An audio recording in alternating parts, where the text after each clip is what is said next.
All right, we are live. According to the TikTok on the wrist, it's 7:30 right here. Tuesday, January 27th. Beautiful Salt Lake City from Brave Haven Studios. Got the whole crew with us tonight. We got Nick back there keeping me on task. We got Bob back there working his magic. Got a great show lined up for you tonight. I'm eager and excited to be here tonight hosting, and got a lot of exciting things going on. A lot of news, a lot of things to talk about. But first, let's talk about how you can interact with us live. I'm telling you tonight, we are going to give away. Our first guest of the season was Pat Williams. Pat Williams sent these signed books, autographed there by him personally. We're going to be giving those away. Send us on Twitter feed at hashtag Scott Field Show is the Twitter handle. But if you hashtag Coach SF Show and send your tweets, live interactions, we are going to be judging those, and we're going to give away a book live tonight in our last segment of the Coach Scott Field Show. So again, like our Facebook page, the Coach Scott Field Show. Make sure you follow us on Twitter at Scott Field Show, or you can follow me at Scott_Fields, but use that hashtag. It is Coach SF Show for live Twitter feed interaction. We'd love to see your tweets. You'll see them scrolling across our banners there as the show's going on. Tell us what you're thinking. Give us some comments. Ask us questions. Leave us some input. Love to hear from you. We're excited. Also, last week we had a viewer from Colorado Springs, Colorado. Little Kara sent in a photo of herself watching the Coach Scott Field Show. She was sitting there all intent. That young gal, I just wanted to pick her up and squeeze her. She's so cute. So if you're sitting there tonight watching the Coach Scott Field Show, use that Twitter handle and use that hashtag. Send us a selfie of you watching the Coach Scott Field Show. Tell us where you're watching it from. I don't care if it's Indiana, Salt Lake City. I don't care if it's Tennessee, Oregon, California, could be Texas, where our special guest is from tonight. It could be Cincinnati, Ohio, out there with our show blogger. Send it to us and let us see that picture. We enjoy seeing those kind of things. Bob, we got an exciting show tonight, buddy. Yes, we do. We are back at it. Looking forward to it. What an exciting week. We've had a whole bunch of things going on this week, not only in basketball, but getting ready for big Super Bowl Sunday. This Sunday, Super Bowl Sunday. You know what? I told myself I wasn't going to talk about Deflategate, but it's on every show. It's so saturated, but we've got to talk about Deflategate. In our second segment with T-Money, we're going to talk a little bit about Deflategate. We got the Seattle Seahawks. Pete Carroll, love his energy as a coach. We talked about that with leadership. Back-to-back Super Bowls for him. Want to wish them the best of luck. And then you've got Bill Belichick, Mr. Hoodie himself. Coach Belichick, that controversy seems to swirl around him. Did they deflate the footballs to try to gain a competitive edge? Hey, there's a lot of questions to ask. There's a lot of different perspectives. I know Robert Kraft, the owner, comes out to the league and says, hey, they demand an apology if nothing ever comes up, because supposedly they've opened their doors and said, hey, come in and interview whoever you want to interview. Tom Brady's been interviewed. And during media today, that was just going to be a barn burner out there. It's going to be a barn burner. And what a distraction. Now, Was it a distraction on purpose? Is there an injury that maybe they're trying to hide? Did they plant a seed with social media to get all this going so that maybe they're really hiding what's really going on? It's a tactic. It could be. I'm not saying it is, but we don't know. Let's find out Sunday. If someone comes out playing a little gimpy, then we know that it was just all, maybe Bill Belichick wisely came up with that distraction to take away all the focus off maybe an injury of one of the players. Yeah, Let's throw it out there. You never know. Let's throw it out there. Hey, he's clever enough to come up with something like that. He's a very intellectual gentleman. I don't care if he does wear a hoodie. It doesn't matter how you dress. It's how you lead. It's how you guide. It's how you coach. They've got a system, and it's effective. They've been to more Super Bowls than anybody else. I mean, it's a dynasty out there. Yep, it is. Tom Brady's doing a great job, huh? Yeah, and I was wondering, with Bill Belichick and his hoodie, does he wear his pants the same way? Oh, nice. Is he low riding? Do you have a hoodie on tonight, Bob? I do. You're Bill Belichicking it tonight. I do have a hoodie on. You're Bill Belichicking it. I love it. In That's honor sweet. of the Patriots. All right. Is that your pick? No. Are you picking Patriots? No. Oh, you're going to see because Nick likes the Patriots. Oh, so and Nick's son is a Seahawks fan. Oh, okay. And my Steelers didn't make it, so I really don't care. Hey, well, I'm from Indiana, so of course I like Peyton Manning, and of course my Broncos got shellacked, so I can't cheer for them. So I guess my heart is with Pete Carroll. I like how the Seahawks play. I know that they just get after it. There's a lot of energy out there. They seem to, but again, that's just a simple prediction. I am not a guru when it comes to football predictions. I'm not even a guru when it comes to basketball predictions, but I seem to have a little bit more expertise with the hoops. Well, I would hope so. I would hope so. Hey, Scott, I just want to remind the folks out there, go to Twitter, use that hashtag. Right. We'd love to see your comments up there on the screen. That's right. Get them going live right now. We're going to scroll them through the show, and let's do it. And it just makes it a lot more fun for everybody to see those comments up there. Hey, please do. Again, hashtag Coach SF Show. Send those tweets, get them rolling. I don't care if you have to use your cell phone, call your buddies, say, hey, let's get it going. Let's start trending here a little bit and have some fun here on the Coach Scott Fields Show. Absolutely. With Brave Haven Studios. We want to see the interaction. Love the comments. It seems like everybody has a comment, but when the show comes up, it's like, they're like turtle. They crawl up in their shell and they don't want to share with it. Come on, let's have some fun with this. This is what this is all about. That's right. They don't want to be the guy that sits there after the show and says, I wish somebody would have said this. Exactly, right? Gosh, send it. If you're thinking it and you feel it, man, be impulsive and send that to us. Again, hashtag Coach SF Show. Send that tweet to us. Our poll question, our blogger this week out in Ohio, T-Money, came up with the poll question, what was your favorite sports movie? I'm eager to hear how the voting has gone. I know that we had a lot of people hit the site, and that several votes were put in, so I'm eager to hear why that is. Our guest in segment 3, Brock Gillespie, was in one of these movies, and if you zoom in close enough, you're going to see what we're talking about, because he was in one of those movies that we're talking about that was a popular movie, and and we'll get into that in segment 3. But Brock Gillespie is coming on, a professional basketball player who is very active on and off the court. Can't wait to have him come on. Has been a buddy of mine. I've never got to coach him, but we actually have talked about it several times, and I really would like to have brought him down to my team in Venezuela a couple of years ago, because I think his veteran leadership, his ability on the floor, his skill set would have been nice for us. So can't wait to have Brock Gillespie come on. We've got some NBA action tonight. The Toronto Raptors have beaten the Indiana Pacers 104-91, so I'm sure our boy Travis Yoakum out there in Indiana is probably a little bit disappointed. Sorry about that, Travis. Feel for your Pacers. They're kind of up and down, kind of yo-yoing a little bit there, and hopefully Cohen gets to feel a little bit better. Cleveland versus Detroit. Cleveland, LeBron, I think they've won 7 in a row now. It's he's amazing. He's healthy in the back, huh? He's back from the back. And so he's playing well. They've won 7 in a row. JR comes out there from New York, which I think was a good move from them, because let's think about it. JR being out every night late with the New York Knicks, hanging out with Rihanna, doing all the things that they do. Not as many things to do in Cleveland, so maybe his social life is keeping him focused because he doesn't have as many distractions being in New York City. So, I mean, players are going to do what they're going to do, but maybe that's helping him because he brings good energy. He's got length to defend out there. And in his mind, he's a top scorer. So the 3 becomes a 3.5 out there at Cleveland. So congratulations to them. When the show was just getting ready to start, Milwaukee was was tied with Miami, the Heat. It was 82-82. It looks like, let's see, Memphis 45, Dallas 36, and we have the late start with the Warriors and Chicago, which ought to be a good game. That's a great team in the East and a great team in the West. We're going to talk about some of those things here a little bit later. One question I've got, though. Mike Budenholzer, the head coach of the Atlanta Hawks. Are you kidding me? He is the head coach of the East in the NBA All-Stars, and not one Atlanta Hawk is a starter. They got the best record in the NBA, and not one Atlanta Hawk was named as a starter. So eager to hear what T-Money's got to say about that. The participants in the three-point contest and also the dunk contest were released, so we'll get to talk about that in segment 2.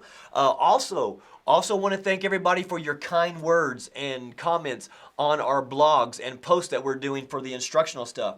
We had the proper shooting habits that we released a couple weeks ago. That seems to be getting a lot of traffic, and I appreciate those comments. This last week we put out their proper passing fundamentals, and again we started getting a lot of traffic and hits with that. I really appreciate that. That's flattering. Ask your questions. Send your comments here to us on what you think of those. Send in your answers to the poll questions here on the Coach Scott Field Show. Next week, we're going to continue the proper passing instructional part where we're going to talk about passing lanes and the effective passing lanes against a defender. And I'm going to have illustrations out there, so be looking for that blog here early this next week. Excited to have you comment on those. Hey, it is the Coach Scott Field Show. Can't thank Brave Haven Studios enough for all their support. Again, we're giving away a Pat Williams book tonight live on the show. So send in those tweets so that way we can give a book away. We will send those out, and we're going to have T-Money coming up on segment 2 of the Coach Scott Field Show. Tune right back in here after we pay a little visit to our sponsors.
The Coach Scott Field Show, brought to you by Brave Haven Media, media with a pulse.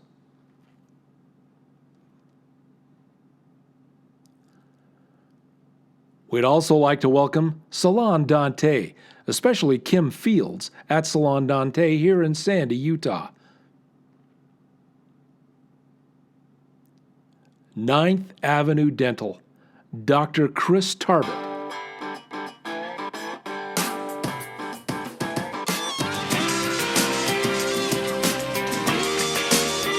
And now, back to the Coach Scott Field Show.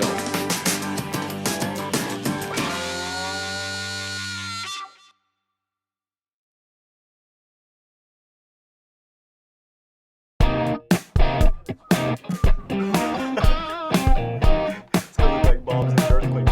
Yeah, Camera shaking. we're just trying to get...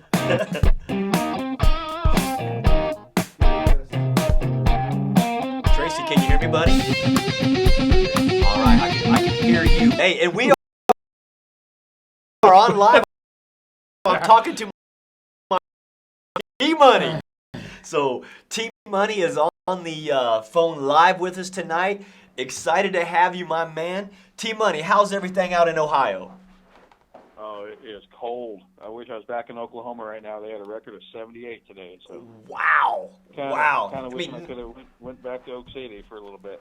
not only are we bringing you quality content, we are giving you the weather report That's right right. here on the Coach Scott Field Nationwide. Show. T Nationwide. Money bringing it to you. T Money, my man, great job on the poll question for this week. You kind of came up with that. It's your baby. You know, what was the poll question? What kind of reaction did we get? I saw we had a lot of hits.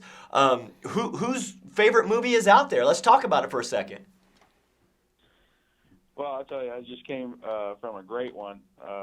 Took my son to see American Sniper tonight, but on the poll question, I've got to go with Remember the Titans. That's just one heck of an inspiring movie, and Yeah. it's a lot more than just the sport that it's about. It's it's about the human condition and teamwork and how to pull together. I had a friend of mine who took a bunch of us to go see that when it first came out, and that one's just always kind of stuck with me. It's left an indelible mark in my life, and when I want to teach my kids or the people I work with about leadership and about teamwork, that is just a movie you can point to again and again.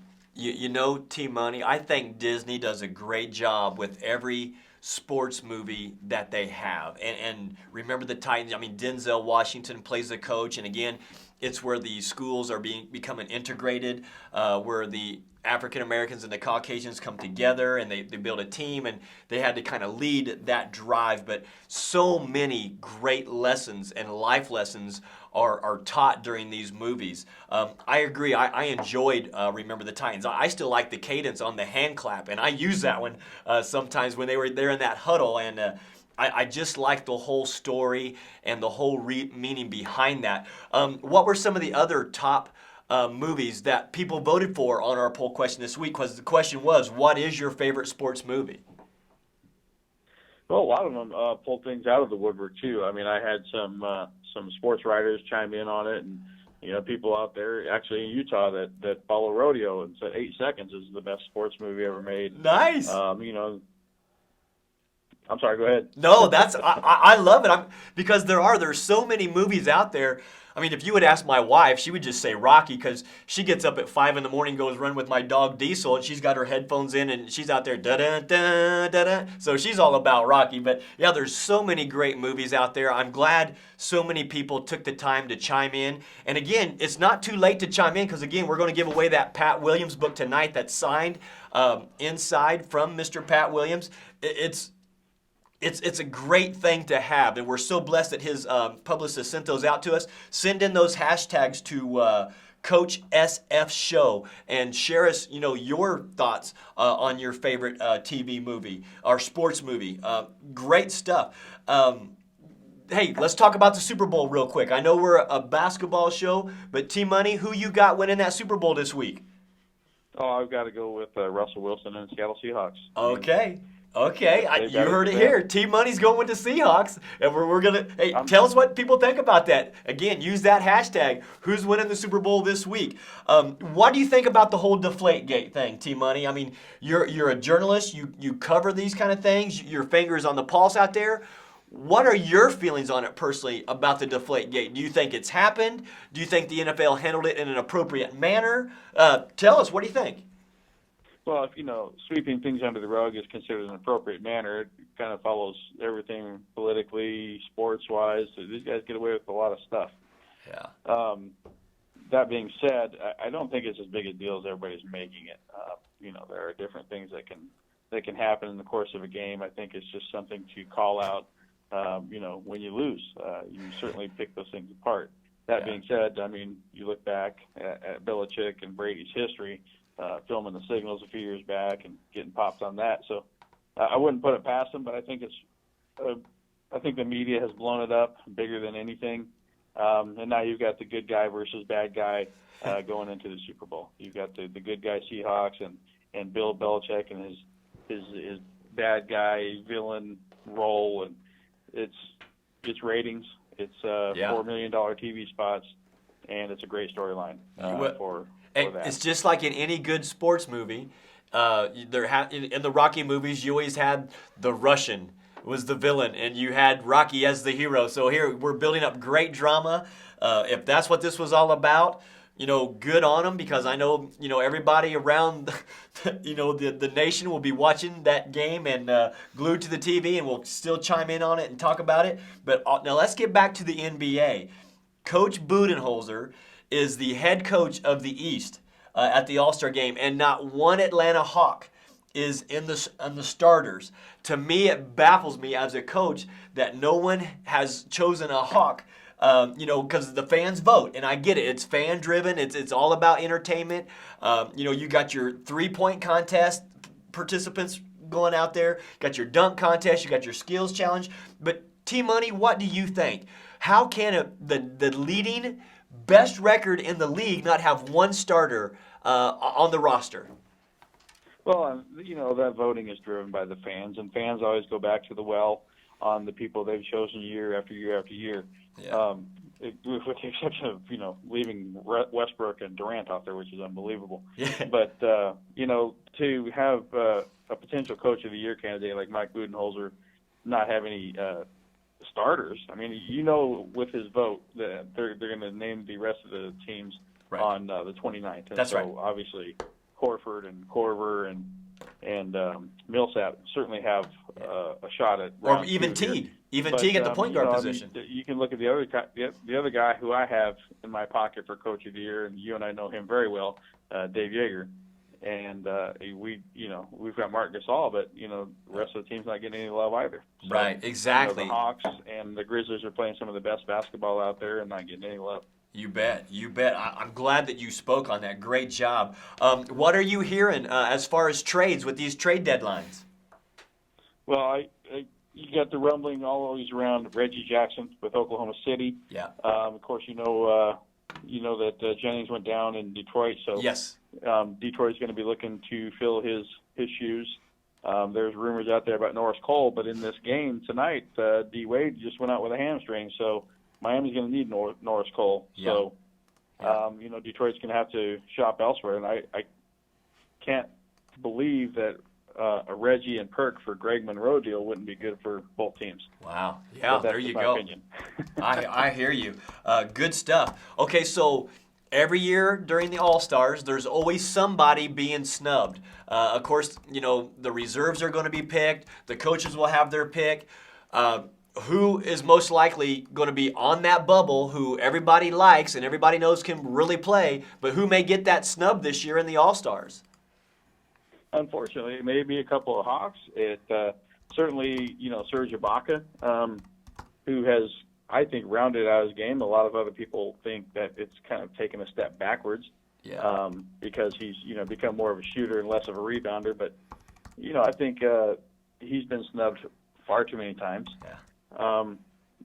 Another one I know he'll make it on Thursday is Chris Paul. I mean, I cannot believe that this guy goes and does what he does night in and night out, and he's not a starter. I tell my son constantly, who's a little point guard himself, playing down at USU Eastern, to have his notebook out and watch how Chris Paul maneuvers, because he's so intelligent. He makes great decisions. He takes good shots. He scores when he needs to.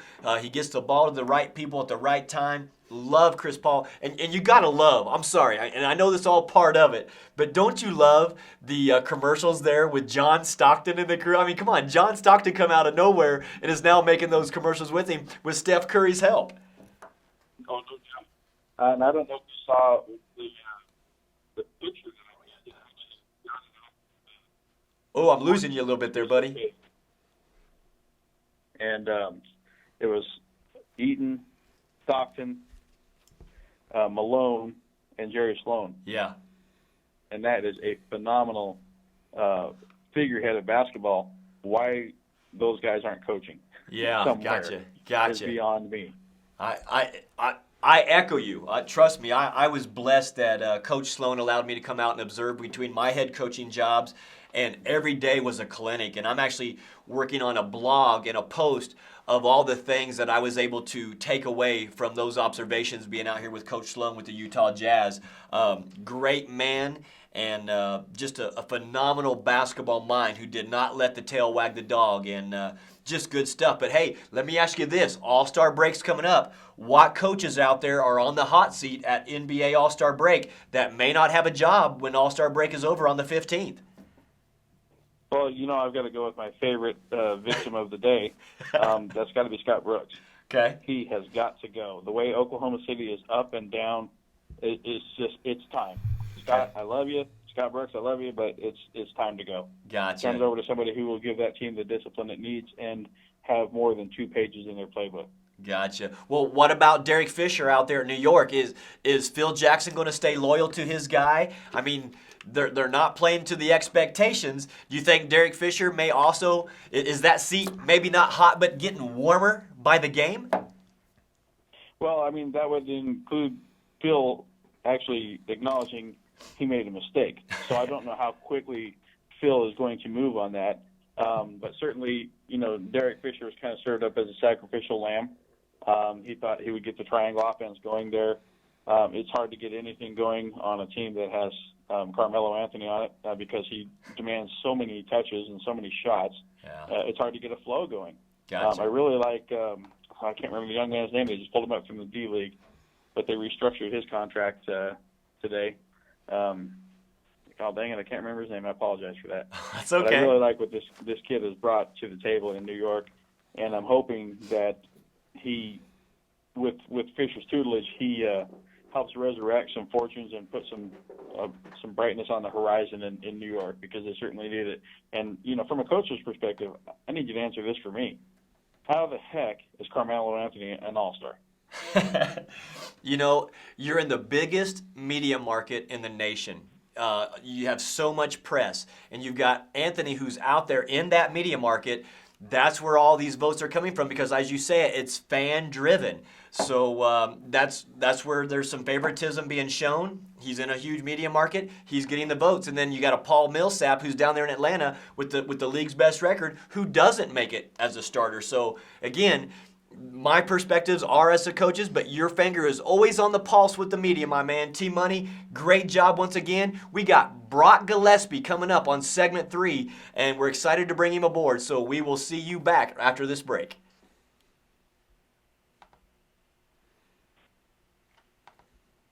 Great job, T-Money.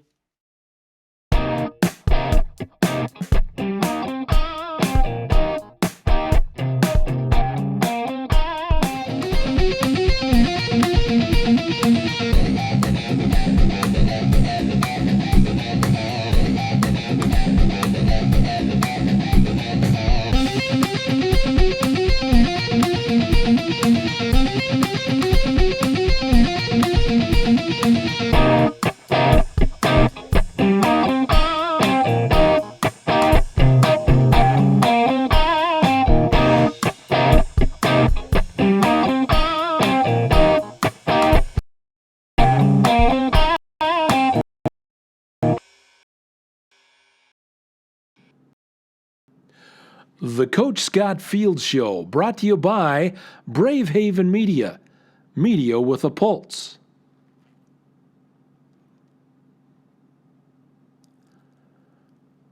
We'd also like to welcome Salon Dante, especially Kim Fields at Salon Dante here in Sandy, Utah. 9th Avenue Dental, Dr. Chris Tarbett.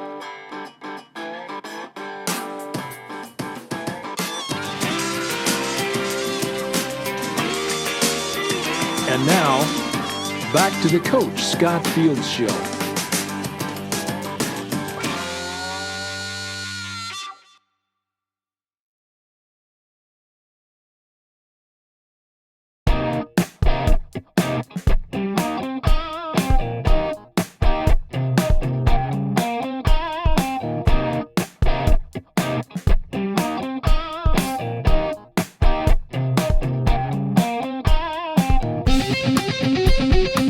Here in just a few.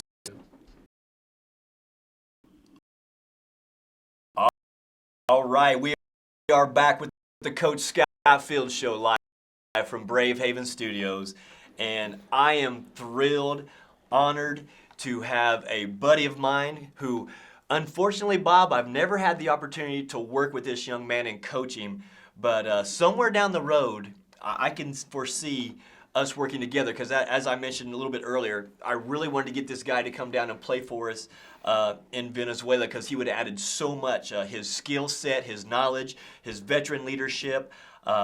Just a great guy. I'm proud to introduce to all of our viewers here, Brock Gillespie. Brock, how you doing tonight, my friend? I'm doing terrific, Scott. How about yourself? You know what? I'm blessed, I'm well, and I'm thrilled to have you on the show, buddy. I mean, you do so many things on and off the court. I need to give you a nickname. All players get a nickname. I don't know whether to call you Hollywood, GQ, Big Baller. I don't know, my man. I mean, you're the man. I'm just glad you're on with us, buddy. Well, the feeling is mutual, and I'm just trying to be like you, Scotty. Oh, please strive for better than that. I think you're the only person that has more passport stamps than I do that I can think of. So. Hey, I was going to say that because my comment, and I want everybody to tweet this, our passports have more ink than Wiz Khalifa. Are you kidding me? We've traveled everywhere. Most people won't even know who Wiz Khalifa is, but you know what I'm talking about, buddy. We've traveled everywhere. Can you hear me? Oh, did we lose him? No, he's still got a signal here. Can you hear me, Brock? Yeah, I'm here. Oh, okay. I thought I lost you there for a minute. Hey, speaking of, all the stamps in your passport, what was your favorite country to play in? I know you've played multiple places, but where was your favorite place to play? From a playing standpoint, I would probably say Spain. Okay. Then, not now. Okay. Because of the economic collapse that they've had in that country and some other things. I wouldn't say, now, but at the time I would say Spain. Okay. Now, they have the ACB out there, the LEB, great basketball. And of course, their national team every year is so competitive. You got the Gasol brothers, you got Rubio. I mean, there's a lot of talent from that country. And the basketball is, even though the economic woes throughout Europe have kind of hurt the market, but it's quality basketball without a doubt. Absolutely. I think, as you know, basketball and soccer kind of rule the roost there as far as activities for the kids. And at the youth level, as far as training, they really take it to another level. Those kids are pretty much pros from the time that, they hit puberty. Yeah. And, they're practicing 7-8 hours a day, and it shows. But I think we can take that as a compliment to the United States because I think, as you know, I think it goes back to the '92 Dream Team when they came to Barcelona and started that phenomenon, and kind of now you're starting to see the results of those generations that emulated those guys, and I think it's a beautiful thing that we can all celebrate. That's exactly. I love how you put that because it was the Dream Team that went to Barcelona that had so much fanfare that fans and players were just wanting to take pictures of our American players before the game started, and now that all has shrunk and the world has caught up to us in basketball, which we've got to step it up as coaches and as players to continue to develop and grow our sport and get back to the dominance that we once had in basketball. Absolutely, and I think that's I'd say that's a compliment, like I said, to ourselves because we invented the game. It's our game, and we started out a little bit, further ahead than everybody else was. So I think there's not, we set the bar pretty high. So, but there's always changes and challenges, and there's new coaches and new players that come in. I just think it's a great celebration anytime you can play those, the international competition like that. You can kind of see, where the game is going and where it's going, and you better than anyone probably, know that and can speak on it. Yeah, well, I've been blessed, as you said, that, I had suitcase and would travel, and I had that passport ready, and I've been completely around the globe, and we've had success with, almost a near 800 win percentage. So to be immersed in different cultures, be surrounded by different languages, be surrounded, with so many different things that are out of our control as coaches, but we, implement our philosophies and our systems, and we learn and grow. We develop the players, strengthen the national teams at the countries where we've been in. And that's been a lot of fun. And, I'm eager to see where the good Lord, what path he has for us, because I'm eager to get back on the court again soon. But let's talk, Brock. Your father was a successful coach and has done a great job. What were some of the lessons that you learned from your father, both on and on the court, that, are part of who Brock Gillespie is today? I would say as far as just learning, to develop a zest for the game or for anything, I think it would be to keep it fun. I think, and you have a family, you have a son that's a very good player, then you understand this. He wanted to keep things fun for me, and I think it was a lot different than a lot of coaches, particularly that have sons that play. And what I mean by that is, he would always want me coming back for more kind of thing. Like, it's time to go in. It's kind of like in PE class when the teacher, calls the balls up and blows the whistle, and you're kind of like, oh no, can we play 5 more minutes? And I think so. He always kind of kept me wanting more. Nice. And I think, I don't know if that was by design, but it worked because I think he kept things fresh, and he always had new ideas, and he made it fun. And I think oftentimes at this level, on the professional level, you have guys that approach the game like a job because technically you're getting paid for it, but at the same time, it's like you got to remember what it was like, when you were playing at recess in school. As far as the competitive standpoint, I would say that the one thing that he instilled in me was to just keep getting up one more time. Yeah. I think I was someone that didn't have the physical attributes that the prototypical professional athlete would. And so, he used to show me the Rocky movies a lot growing up. And sometimes, it's like the last scene in Rocky 2, he didn't knock Apollo out. Apollo just didn't get up, and Rocky got up. So that was something that's always kind of stuck with me. I think if I could pinpoint two things right there, I would probably say those. I love it. Great lessons. And of course, I know your history. I know your background. I've seen, where you had success at Rice and then, of course, undrafted. But you also got to play for an icon and a legend, and Dennis DJ Johnson. And what was that experience like, playing for a guy who's won NBA championships and got to be around him and play for him? Share with us who's not in that realm. I mean, I'm blessed that I've been around him, and I'll share a story with you after you share yours. But what was it like being around DJ? It's very humbling because, for those of you that know, DJ was somebody that was, the greatest at what he did, and one of the most underrated players of all time. It's too bad he entered the Hall of Fame after he passed away. Yeah. But, people forget that DJ was he was a scorer. He was a high-flying, above the rim, versatile guy when he was with Seattle winning the title in '79. And then the next year in '80, he was, I think, he might have led the league in scoring and was first-team All-NBA with the Suns. But then he changed his game as his knees went out in the '80s, and people remember him as the Celtics Dennis Johnson that won Defensive Player of the Year in the NBA, multiple times. And so, if anything, he taught me to be versatile, to reinvent yourself. But off the court, as much as anything, he really taught me how to be a man. He was kind of my father away from home.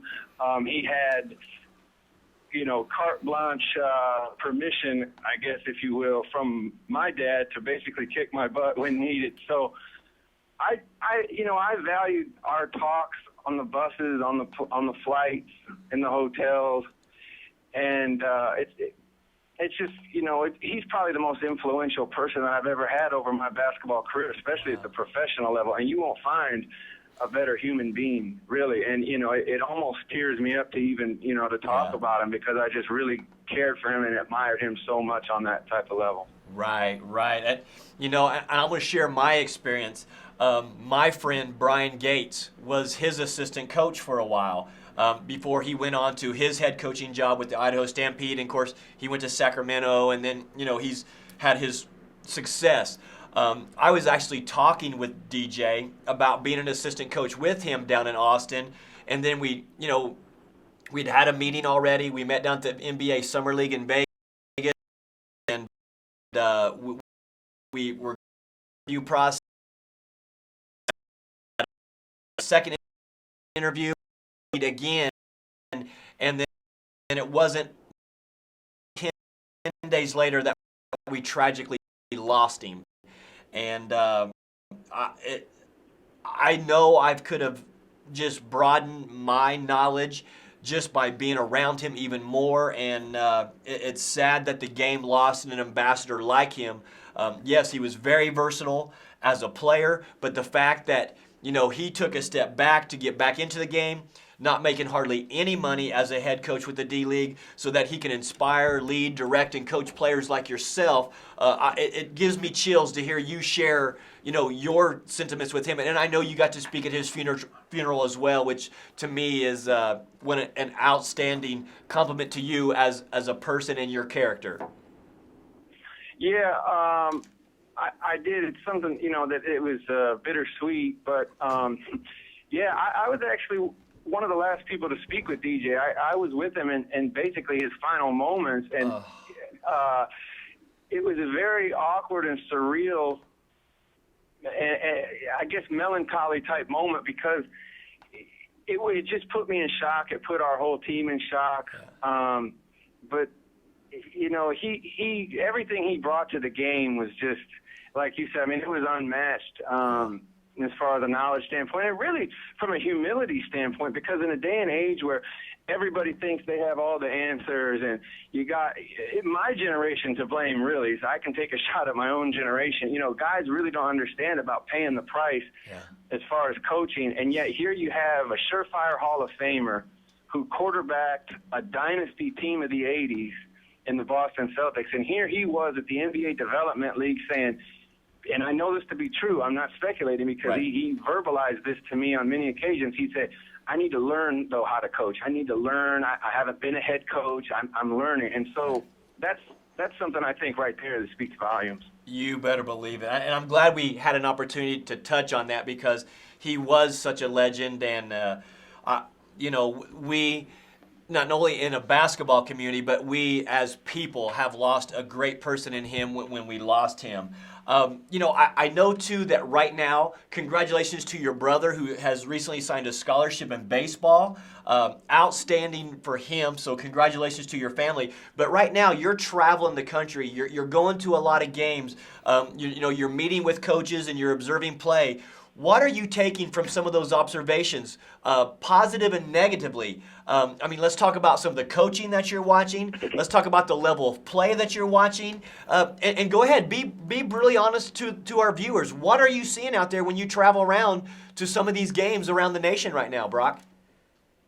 Yeah, I think as we talked earlier, I've been fortunate enough this year, as you said, I've been, I played in Colombia this past season, and I think I'm going to have an opportunity to play in Asia coming up. So the seasons kind of coincide and allow for me to have the privilege of being able to do this. And it's been interesting because I haven't really been able to go to college games in about 10 years. Yeah. And I guess to me, the things that stand out, and I've visited some of my friends that are in coaching, and I'm watching them play. Fred McCaffrey at Iowa is a really good friend of mine and a friend of my family's. I've seen, Kentucky staff. I'm close with some of those guys. I haven't got a chance to see them in person, but I will see Tony Bennett at Virginia. He's probably my closest friend in coaching. And all these guys have different styles. But I'd say the one thing that, if I can be candid, that I've noticed is the game is really slow. And I think it's because, and everyone wants to talk about, well, why is this? Do we need to reduce line in? Do we need to, speed the game up by this and that, block charge calls, all this stuff? And, honestly, I really don't think it's any of those. To be blunt, like you asked me to be, it's not the shot clock. It's not that. I think the coaching has changed. I think people have put more of an emphasis on physicality. You know, guys have their hands all over guys. They're mugging, they're holding. And I think that's because you have more coaches that haven't worked their way up and coached at different levels or had a history of playing the game. So they're not really offensive coaches. You know, it's easier to coach defense because defense is effort. Yeah. But offense takes a little creativity and a little experience. So you have a lot of these coaches. And like I said, there's exceptions.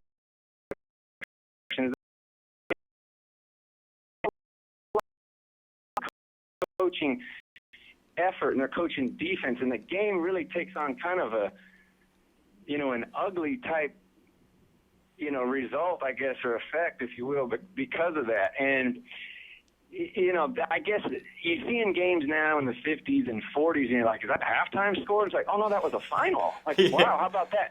And it's not, you know, like I said, it's not the shot clock, because if you look historically and statistically, games were in the 80s and the 90s and the 100s, and that was when the shot clock had, you know, this, Scott, you know, maybe some of our younger viewers might not know this, but that was when the shot clock was at 45 seconds and, Right. and no shot clock, no Right. three-point line. Right. So I think we got to get away from that high pick and roll every time down, false motion, high pick and roll, and really get more offense, you know, get more real, you know, sets and, Yep. and things of that nature, which I think a lot of in the younger generation, you know, don't understand, unfortunately. But I guess that's probably the one observation. I know I got long-winded and talked too long on that, but Love that's it. probably it. I love it because I'm glad that, you know, someone who is a player and understands the game and their fingers on the pulse, and you're going in and you're still learning as a player and possibly as a future coach.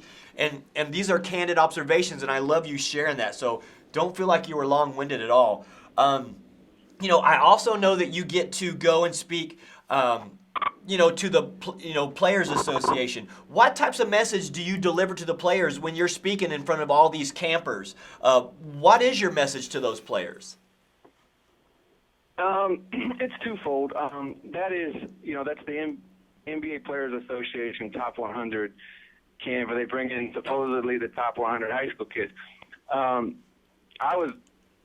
reason they brought me back was I was actually a camper in the year 2000, which now it's like, man, I'm a dinosaur, but I guess that was years ago. And so they brought me back in the role to speak about basically what happens if you touch the NBA and you don't quite stick, you know, because every kid there, you know, Scott, they all think they're going to go to the That's NBA right. for 10 years and Yep. then, you know, have a movie made about them. Yeah. But what happens when you go Europe, when you go Latin America or Asia and D-League, and then how do you deal with it? And how do you deal with devices off the court? And so my role has been dealing with the, you know, outside of the NBA and the vices away from the court. And I think, you know, I've been doing it for 5 years now, and I guess the fruit kind of bears, you know, when it comes years later and you have kids that are now playing in the ACC or the Big Ten or they're in the NBA, and they'll call me and they'll text me and they'll say, like, you know, when you gave me this and this advice or whatever, you know, that really helped me, or they'll grab you privately, and I think that's something that's really made it worthwhile for me, because, you know, and I think they trust me because they know I don't have an angle and I'm not trying to make money off of them. Yeah. So, you know, it's been kind of a good deal, and I guess that's what I enjoy about it. I love it. Well, you know, I want to ask you one more question before we go to break, but I want you to come back too so we can talk with you after our break. But the question leading into break was our poll question. What is your favorite all-time sports movie, Brock? Is it the one you starred in? No, I have to be honest, it's not. Okay.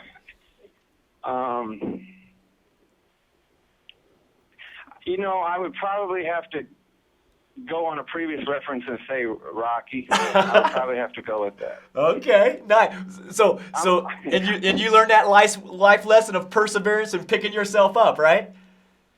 I did, and I think it also helped that Rocky was left-handed, and his name rhymed with mine, so it was kind of easy to pick up as a 3-year-old when I started watching. I love it. I love it. Hey, listen, we're going to go off to break, but we're going to have you come back after our break, and we're going to talk about the movie that you starred in, the Disney movie, Glory Road. You're gonna like the research that I've done on this movie, so you and I can have some nice dialogue right after this break. So don't go away, Brock. We're gonna be right back after this break, and we're gonna talk about your starring role in the Glory Road. Sounds good. All right, buddy. We'll see you in a minute.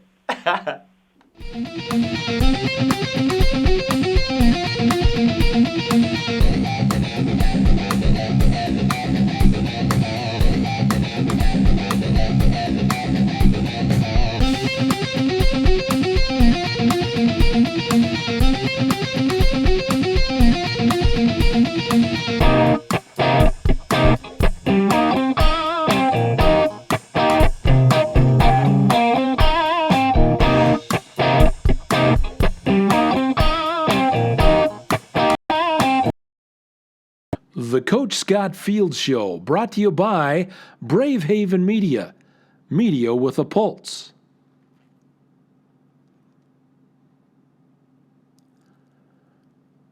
We'd also like to welcome Salon Dante, especially Kim Fields at Salon Dante here in Sandy, Utah. 9th Avenue Dental, Dr. Chris Tarbett.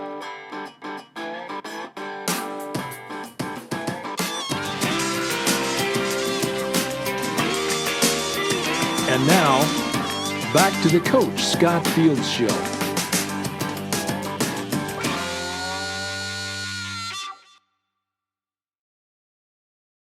Hey, we are back live. My man Nick is behind the camera choking up here, so take a little swig of water there, Nick. We're back with Brock Gillespie here live on the Coach Scott Fields Show. We've had some great content and some interesting insight from our guest, Brock Gillespie, who was actually cast to play a role in the movie Glory Road. It's a Disney movie that talks about the integration of basketball and actually talks about University of Texas, El Paso, and Coach Don Haskins, who led that team to a national championship, I believe, in 1966. But Brock, I've done my research. I've watched you on the show, my man. Great job in that green uniform wearing number 34, buddy. I appreciate that. Hey, and my first glimpse at you was right when they introduced Bobby Joe Hatton during the first game, and you're out there with your hands on your hips. You got the John Stockton shorty shorts going. I see you, buddy. The Greyhounds of Eastern New Mexico State, number 34. Yeah, that's the 60s fashion all the way. I got the chucks going, the high shorts, and everything. Come on, baby. Don't make too much fun of it, because that's the same shorts I played in high school in 1986, baby. Hey, that's a good look, man. Hey, we're here in Utah, and you know John Stockton rocked them for years, so that's why we call them the Stocktons. Absolutely. There's nothing wrong with emulating greatness. There you go. Well, hey, listen, I love the fact that you go out there, and let's be honest, during the entire movie, you were probably one of the more prolific scorers that UTEP played against, because think about it. The team makes a steal, you get a fast break layup, you score with that sweet left hand, and then you come off of a pick and roll, you drive hard with the left hand, you make a great fundamental chest pass, and then you hit an elbow jumper from the left wing, and then you get one going right where you hit a jumper. The only thing I got to get on you about, this is the coach in me, come on, man, you were a little lazy getting after that loose ball up the top of the key now. Yeah. All I have to say on that, Scott, is you're the second person to point that out. My father was the first person to point that out, in which I had, kind of a smart aleck comeback was, I have a career ahead of me, and I don't want to dive on the floor because my knees are precious, and the only thing that I can do on the floor with the ball is pass or travel. So, and we still argue about that. And I would like to point out the fact that I had to lose the game-tying shot at the end. It was in the script. I made it 2 or 3 different times, and Jerry Bruckheimer, the producer, yelled at me and used profanity through his bullhorn, and so I was forced to miss that last shot. I would just like to point that out. Well, that was going to be my next comment. That's your story, and we're going to let you stick to it. But yeah, they say, and the Miners need to make a stop, and you come off, you curl on the baseline, you take that little lefty on the baseline, and you fall short with it. I was going to say you needed more elevation with your legs, but if you say Bruckheimer instructed you to miss that shot, I'm with you, baby. Oh, that's awesome. But hey, I love the movie. What was it like? I mean, because think about it. Usually as a player, it's an action reaction game, and now you've got a script that you got to stick to, and you got a producer telling you what to do. What was that experience like being a player? And of course, you've got a good knowledge of the game. And let's be honest, not all basketball movies have good basketball play in the movies. But at least in this movie, they obviously had some good consultants. I think maybe Tim Floyd kind of consulted on the basketball end of this movie. But, you actually played well, and you got to kind of showcase some of your skills. Yeah, they had Tim Floyd doing the basketball consultant work, and they had a couple pro guys that they had brought in specifically to play roles. Myself and Paul Shirley, ex-NBA player who you know. I know Paul. He played for Iowa. Yeah. Yeah, he played for Iowa in the movie. To tell you the truth, the way they scripted it, and by the way, the only thing more disorganized than overseas basketball is Hollywood. I love it. So, yeah, they originally had Paul Shirley and myself to play on Kentucky in the final game, but the problem was that filming was going to take place during the basketball season, and we obviously had to play. So they had us film earlier games that were going to be filmed in the summer when we were available. So they kind of changed things around, but it just happened to work out that way, and it was a great experience. Brock, I love it. It's been a pleasure to have you on this show. If you had one life lesson or one basketball lesson that you could share with our viewers tonight, what would that lesson be that you could drive home to them? I mean, here's your chance now to, to share your thoughts and insight and some content. What lesson would you leave with players coming out of college trying to make that jump into the professional game? I would say as far as pinpointing college players trying to make it into the pros, and I think you'll agree with this, I would say do one thing better than everybody else, and there'll always be a place for you. I think, it's the guys that just do a lot of things pretty good. They get caught up and they fall behind when it comes to playing for pay. Yeah. And I think if you can do something just better than everybody else and master it, there'll always be a place for you. Yeah, I love it. And I think, people need to concentrate on that. And I see it at the younger levels with rookies and things. And, you'll get these guys that are 6'11", and they're out there, shooting threes. And it's like, hey, dude, what are you doing? And they're like, oh, man, I gotta show the scouts, I shoot the three. It's like, do what you do, block shots, okay? Because now you're showing people what you can't do, and now your stock just went in the basement. So I think love that would it. be the one thing that I would say. Brock, I love it. Your content is right on point, my man. Really appreciate you coming on with us live tonight. You and I are going to be staying in touch. Thank you so much for coming on with us tonight on the Coach Scott Field Show. Travel safe, and good luck to you on your next venture. Let's stay in touch, my man. God bless. I appreciate it so much. Thanks for having me, and God bless everybody as well. You bet, Brock. Thank you, my man. All right. Guys, that was a great show. Wasn't he just a class act? I mean, again, that was fun. It was a fun guest to have.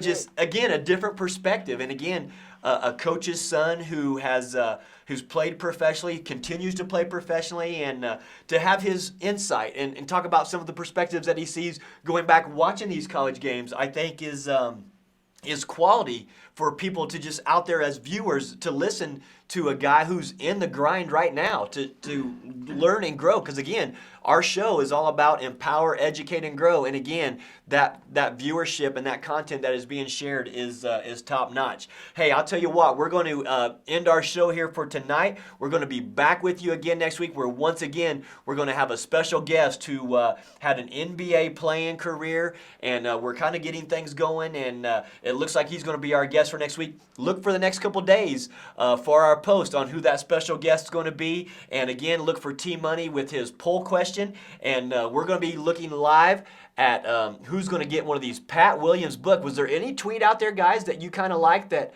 Oh, man, there was a bunch out there I love tonight. it. Can we award a book to somebody tonight? Yeah, hang on here. Oh, we're doing it. We're giving away our first Pat Williams book. The book is called Triumph. It's an autographed copy.